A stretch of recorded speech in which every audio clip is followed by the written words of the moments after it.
No blue light special could draw a crowd this large. Nope. Young and old, Kmart's packed like a can of sardines. And all before 9 a.m.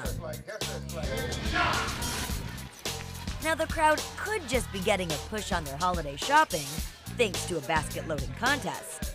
But the real draw? Everything's gonna be alright. The toothy-grinned, dapper-dudded mediapreneur, Steve Harvey.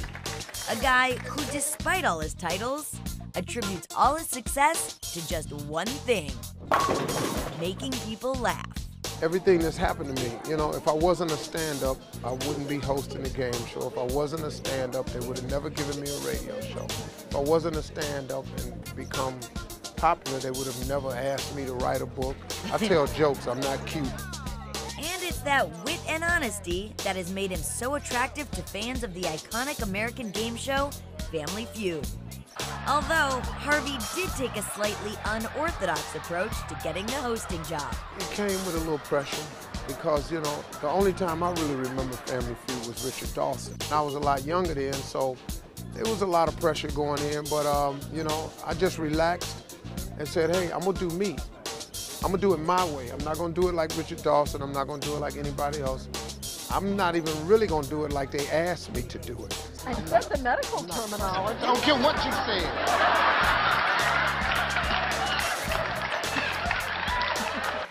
Every day, Harvey and his crew wake up America with the Steve Harvey Morning Show. You embarrass me sometimes. All the time. Syndicated in over 60 markets around the country, Harvey reaches millions of listeners. You relay more to them than just entertainment. What is it that you're trying to get across? Well, you know, I'm transparent to people. You know, these people see me laughing. These people have seen me crying. These people have seen me evolved. They've watched my trip from just a stand-up to all of the stuff you mentioned. And the whole time I've always stayed with them. True to his down-to-earth appeal, Steve Harvey doesn't stray far from what's most important. You want to take that call? Even in the middle of an interview. Hey, baby, I'm doing a television interview down here in Tampa, and you just called right in the middle of it. How are you, darling? How does she feel about the first book?